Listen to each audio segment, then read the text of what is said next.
Alhamdulillah,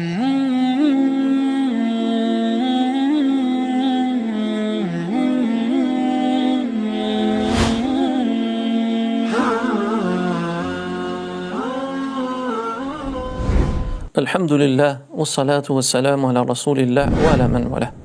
Falëndërimi tek Zoti i gjithësisë, paqja e lavdërimi i tij qoftë me vullën e pejgamberëve Muhammedin alayhi salatu wassalam, familjen dhe shokët e tij dhe të gjithë ata që pasojnë atë deri në fundin e kësaj bote.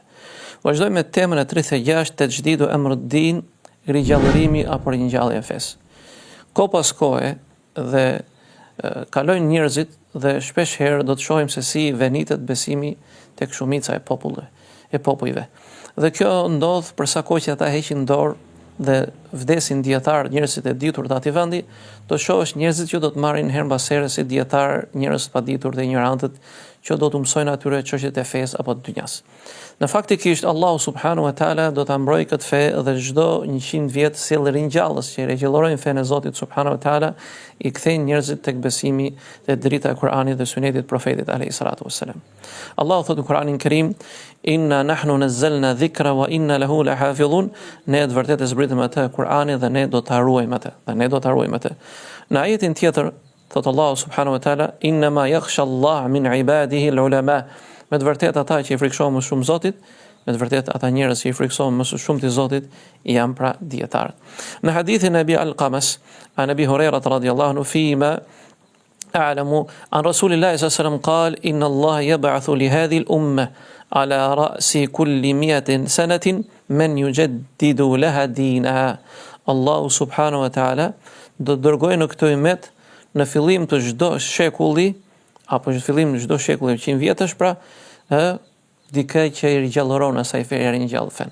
Pra i kthen njerëzit tek feja e Zotit subhanahu wa taala, duke i thirrur ata në besimin në Allahut dhe në rrugën e profetit alayhi salatu wassalam.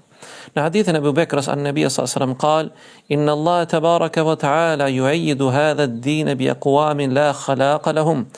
Allahu subhanahu wa taala në hadithin e Abu Bekrs nga pejgamberi sallallahu alaihi wasallam, Allahu me të vërtetë Allahu subhanahu wa taala i madhruar qoftë ai, do ta ndihmoj këtë fe me popull që s'kan pjesë në këtë fe. Në hadithin e Buhariut me njerëz që rajulun fajirin, me burr njerëz të prishur, pra edhe pse ata mund të jenë njerëz të prishur apo kanë gabime, mirë po vjen puna ata për çështjet e fesë dhe besimit e ndihmojnë në përkrahin atë për çështje të ndryshme dhe kështu që Zoti subhanahu wa taala duam apo nuk duam ne do ta hapit të vërtetën e tij dhe besimin e tij në mesin e njerëzve. Prandaj dhe besimtari i cili është kalimtar në këtë botë dhe gjithsesi cili prej nesh do të bëj pjesën e tij në rigjallërimin e fesë, në përhapjen e saj, në këshillimin e njerëzve, në urdhërimin për mirë, ndalimin nga keqja, ai sa ka mundësi, sepse gjithsesi prej nesh pra ai sa di me lejen e Zotit subhanahu wa taala, është thirrës në fenë e Zotit, paktën në familjen dhe farafisin e tij, dhe kështu neve mund të ndryshojmë shoqërinë. Assalamu alaikum wa rahmatullahi wa barakatuh.